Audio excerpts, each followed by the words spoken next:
Welcome to A Year in the Bible with Daily Grace. My name is Kristen. And my name is Katie.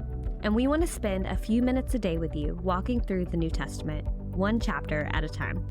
This year, we will fix our gaze upon Christ so that we may know him, not only with our minds, but with our hearts. Together, we will learn that who Jesus is changes everything. Welcome back to A Year in the Bible with Daily Grace. My name is Kristen Schmucker, and we are journeying through the New Testament, and today we begin the book of James. As a reminder, I'm using the Behold studies from the Daily Grace Co., as well as the free reading plan that you can find in the information in the show notes. We are jumping into the book of James. This short book of just 5 chapters is packed with practical wisdom for how we live out what we believe. The authorship is traditionally attributed to James, who is believed to be a half-brother or a very close relative to Jesus by most scholars. He is also believed to have been a skeptic during Jesus' ministry, who would eventually believe and rise to be a prominent leader in the early church in Jerusalem.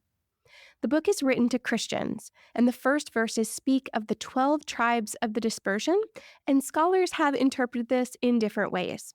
Some think it means that it was specifically written to Jewish Christians, and others think James is using the term to speak of all Christians in the way that Peter did in 1 Peter 1:1. The book has been said to have the tone of Old Testament wisdom literature, such as Proverbs, and it is also noticeably contains many references to the words of Jesus, and specifically to the Sermon on the Mount. Just like Jesus did in the Sermon on the Mount, James calls believers to live differently. James introduces himself as a servant of God. He doesn't flaunt his credentials, but instead points to Jesus. James begins his message telling his readers to consider their trials as joy.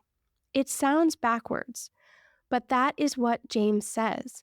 It seems that James knows that trials and suffering will be a part of the life of every believer, and so he urges followers of Jesus to recognize that even in their sufferings, and in fact in all of their sufferings, will be used by God to produce endurance and maturity.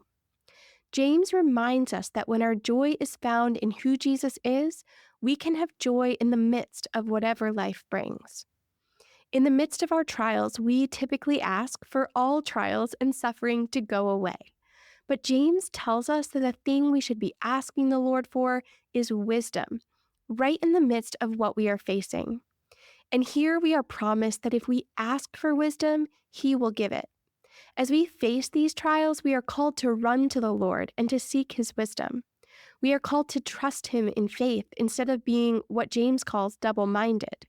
Being double-minded is the opposite of faith. It is saying that we trust the Lord and then going back to living in our own strength. Instead, we are called to wholeheartedly trust that our God is sovereign over everything that we face. James also reminds us not to compare ourselves to others or the things that they have. Instead, our focus should be completely on pursuing Jesus, not the things that this world has to offer. James pauses to remind us that though we will be tested by the Lord, we will never be tempted by God to sin. It is common for people to blame God for their sin. We see this as early as the first pages of Genesis. But James reminds us that people are drawn into sin by their own desires, not by the Lord. So James tells us to not be deceived. The world will try to deceive us and make us think that God is withholding good from us or giving us bad. But James tells us that every good and perfect gift comes from the Lord. He is constant and sure. I love how verse 18 points out that the Father has given birth to us by his own choice. What a comforting reminder of his love for us. He set his love on us and pursued us. We have no power on our own and no righteousness of our own, and yet he has given us new life. If he has called us to be his own and brought life from death, we can be assured that he will keep every promise that he makes. This chapter ends with one of the main themes of James, to be doers of the word. James uses strong language to say that not every person who says that they are a follower of Jesus actually is. When our lives have been transformed by the gospel of Jesus Christ, we will follow him. Not as a way to earn his love, but because of the way in which he has loved us. So today we behold Jesus. We come humbly before him as his servants. We look to Jesus, who knows what it is like to suffer and who is with us in our suffering. We behold Jesus, who is the Word and who enables us to obey his word. We behold Jesus and we rest in his grace. Thank you so much for listening to today's episode of A Year in the Bible with Daily Grace. Don't forget to check out the show notes for helpful links and resources related to today's episode. And make sure you are following at Daily Grace Podcast on Instagram for more A Year in the Bible content, and at the Daily Grace Co. for all things Bible study resources. We can't wait to study again with you tomorrow. Bye, friends.